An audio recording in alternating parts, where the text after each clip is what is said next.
Story 1. The Follower by Marcus Thompson. It was 2:17 a.m. when I decided to take a walk. I know that sounds crazy, but I'd been struggling with insomnia for weeks, and my doctor suggested light exercise might help. My neighborhood felt safe enough. Quiet suburban streets, well-lit, decent area. I figured a quick 20-minute loop around the block couldn't hurt. The first few minutes were actually peaceful. Cool autumn air, the distant hum of the highway, my footsteps echoing softly on the empty sidewalk. That's when I first heard them. Another set of footsteps, maybe 50 yards behind me, matching my exact pace. I told myself it was just another insomniac like me. But when I slowed down, the footsteps slowed down. When I sped up, they sped up. The hair on the back of my neck started to rise. I casually glanced over my shoulder and saw a tall figure in dark clothing, hood up, staying exactly the same distance behind me. My heart began to race. I decided to test it. I stopped completely and pretended to tie my shoe. The footsteps stopped too. Complete silence. When I looked back again, the figure had ducked behind a parked car. Now I knew for certain someone was following me. I started walking faster, my mind racing through options. My house was still 10 blocks away. There were no open stores, no police stations nearby. The streetlights suddenly seemed dimmer, the spaces between them darker and more threatening. That's when I made the mistake of cutting through the alley between Maple and Oak Streets. A shortcut I'd taken dozens of times during the day. But at night, it felt like walking into a throat. The narrow passage was completely dark, with tall wooden fences on both sides and overhanging tree branches blocking out even the moonlight. I was halfway through when I heard the footsteps again, but this time they were faster, much faster. The person was running now, their feet slapping against the concrete with increasing urgency. I broke into a sprint, my lungs burning, my keys jingling frantically in my pocket. The alley seemed to stretch forever. Behind me, the footsteps were getting closer. I could hear heavy breathing that wasn't my own. Just as I saw the exit ahead, I felt something brush against my shoulder. Fingers, maybe, or fabric. I screamed and lunged forward into the streetlight. I spun around, gasping, ready to face my pursuer. But the alley was empty, completely empty. I stood there for 5 full minutes, staring into that darkness, but I saw nothing, heard nothing. The silence was almost worse than the chase. I ran the rest of the way home, locked every door and window, and didn't sleep until sunrise. The next morning, I convinced myself it had been my imagination, sleep deprivation, playing tricks on me. But 3 days later, I found something that made my blood turn to ice. Checking my security camera footage from that night, I saw myself leaving the house at 2:17 a.m. And exactly 30 seconds later, I saw another figure emerge from behind my neighbor's car and begin following me down the street. The worst part? That figure had been waiting outside my house before I even decided to go for a walk. They somehow knew I was coming out that night.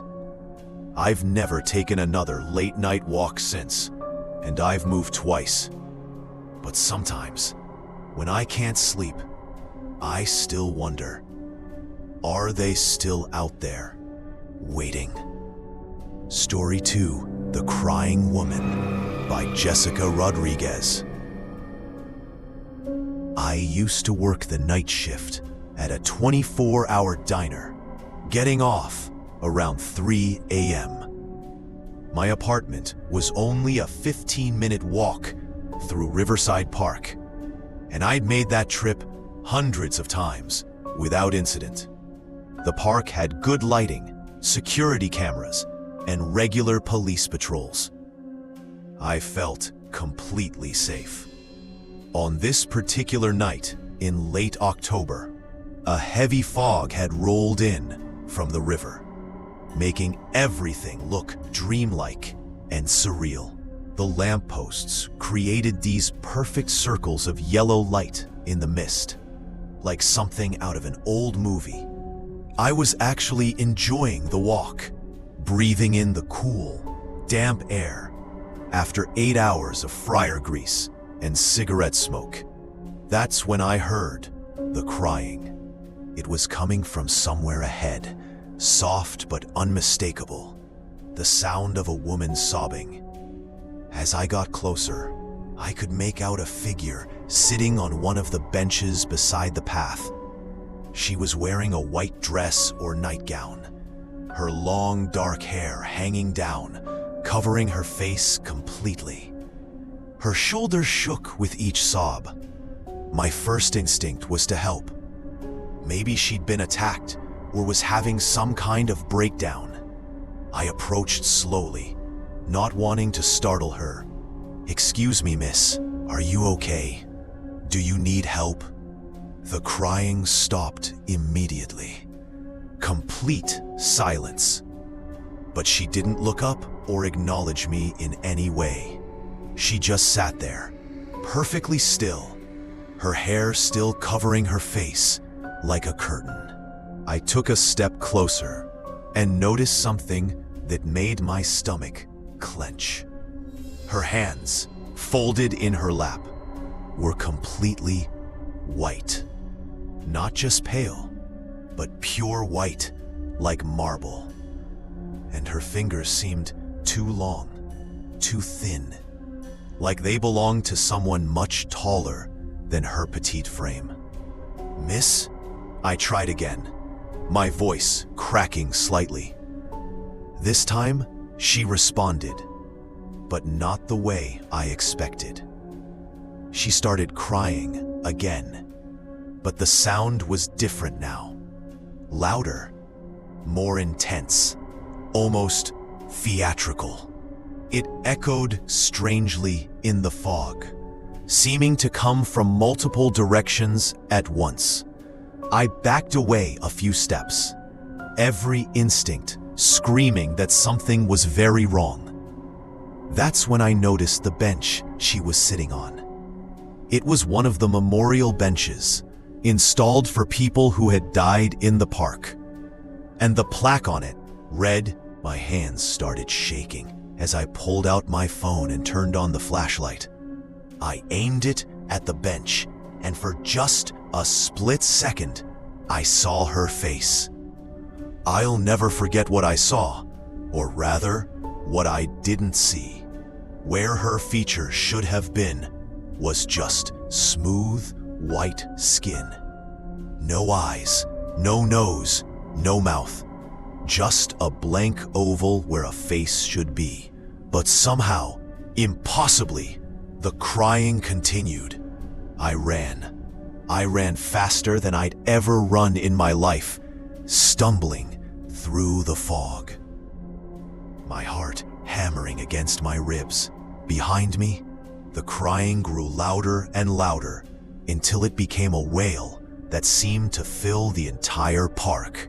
I didn't stop until I reached my apartment building, and even then, I took the elevator instead of the stairs, afraid that she might somehow be following me up the stairwell. I spent the rest of the night researching Sarah Chen online. What I found made me never want to walk through that park again. Sarah Chen had been a young woman who was murdered in Riverside Park in 2019. She was found on that exact bench, wearing a white nightgown. According to the police reports, she had been missing for 3 days before her body was discovered.